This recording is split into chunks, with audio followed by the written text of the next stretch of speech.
Comenzó la lloradera de la dictadura cubana. El régimen de Cuba insiste en desacreditar las reclamaciones de deuda durante el juicio en Londres. ¿Cómo están, amigos? Bienvenidos a Noticias Importantes. Esperamos sus opiniones en los comentarios. Comenzamos. La presidenta del Banco Nacional de Cuba, Jocelyn Río Álvarez, negó el día miércoles en el juicio en Londres que el fondo inversor CRF Limited no ha adquirido deuda cubana de manera legal conforme a la legislación de la isla y que no consta como interlocutor en los registros de la institución que dirige.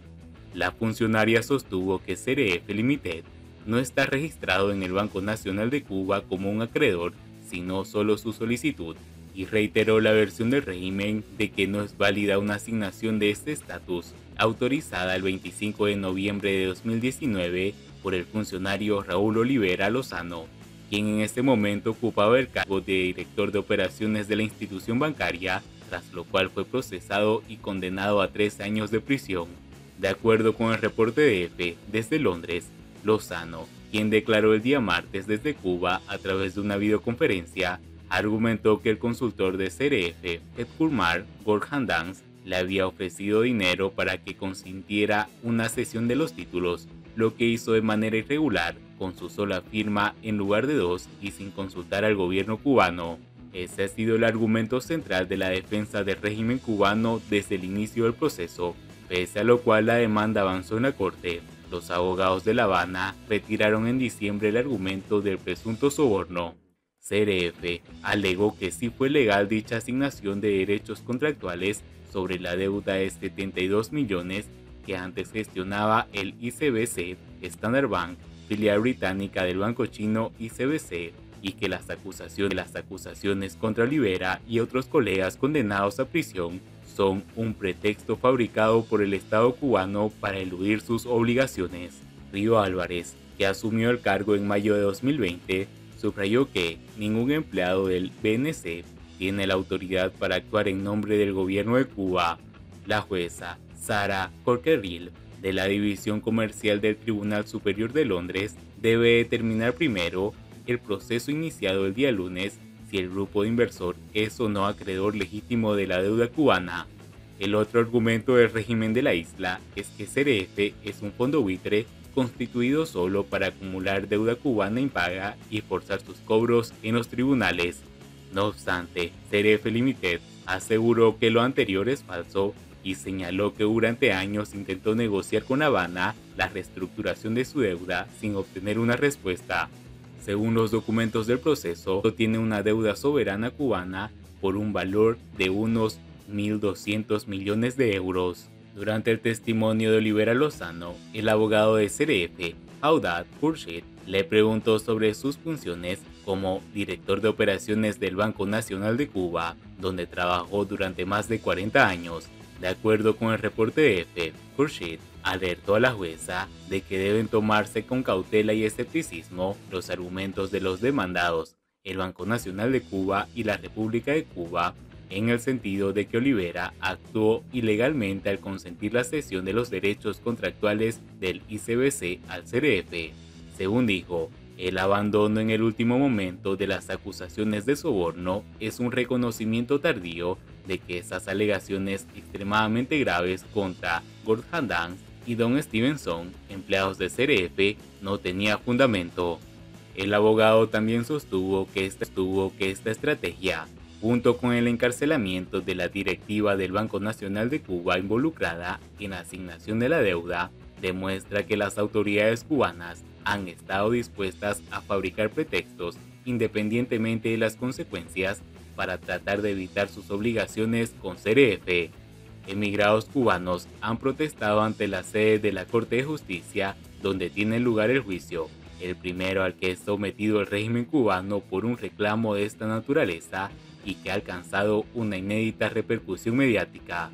Según el medio americano Media, con reporteros en el lugar y los perfiles de varios de los activistas presentes, los funcionarios del régimen en el proceso llaman a la policía a la hora de abandonar el edificio para que sus agentes acordonen la calle y eviten que los manifestantes se aproximen a ellos. También se niegan a ofrecer declaraciones. Hoy, mientras la pesadilla sucede en Londres, veremos, aún estando a favor o en contra, otra pesadilla está a punto de acontecer para hacernos más sombrío el panorama, y es el asesoramiento ruso en asuntos de la economía, como una especie de déjà vu que ya nos advierte hacia dónde vamos porque allí estuvimos y no precisamente en los sueños. Pero ya que estamos hablando de los beneficios de la corrupción, reparemos en cuán discretos, por no decir silenciosos, han sido los medios de prensa del régimen y hasta el propio régimen respecto a un suceso que, indiscutiblemente, sucederá en la economía cubana para beneficio y perjuicio de quienes ya sabemos cuál disfraz, de rico o mendigo, nos corresponde vestir. Cuando pasen los años y posiblemente los días, en tanto el cambio les apura bajo tanto presión, ya escucharemos los nombres de quienes dan la cara como los primeros magnates autorizados, así como ignoraremos sus verdaderas historias, tanto como hoy no sabemos nada de quienes, incluso sin ser conscientes, prestaron sus nombres al régimen para registrar una offshore en los años 70, 80 y 90 o una MIPYME de que por estos días, de esas que dicen ser privadas, pero solo de boca para afuera. Si las cosas van mal como el experimento ruso, entonces algún funcionario descartable irá a la cárcel o simplemente, si la sangre no llega al río, pasará a ocupar otras funciones. Y cualquier semejanza con el desenlace de la tarea de ordenamiento no es pura coincidencia.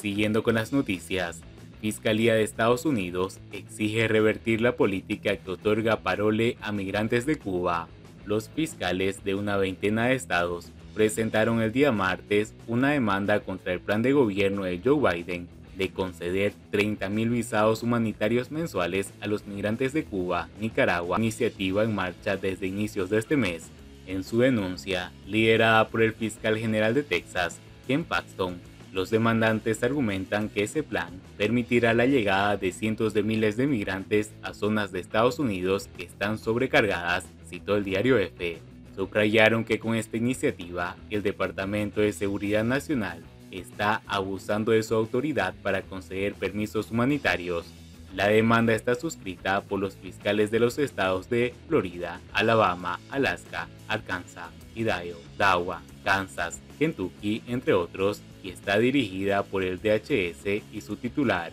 el cubano-americano Alejandro Mayorkas, así como contra las agencias federales encargadas de velar por la seguridad fronteriza y de regular el flujo migratorio y sus responsables. Los fiscales generales estatales han reaccionado hacia el anuncio de comienzo de este mes del gobierno de Joe Biden,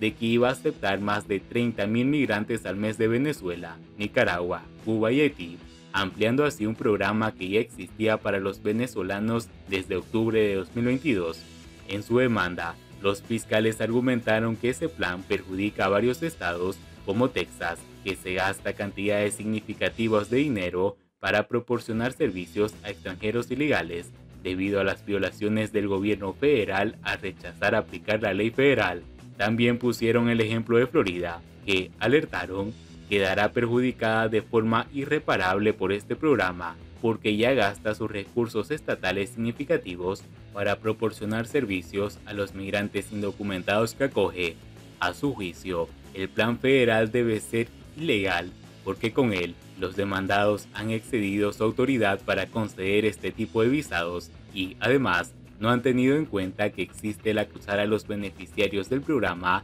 una vez se agote el permiso de 2 años para estar en los Estados Unidos. Y bien amigos, así vamos terminando las noticias importantes del día de hoy. Por favor, nos ayudarían mucho compartiendo las noticias y así poder informar a muchas más personas de la verdadera realidad en Cuba. Padre vida mis hermanos, nos vemos en el siguiente informe.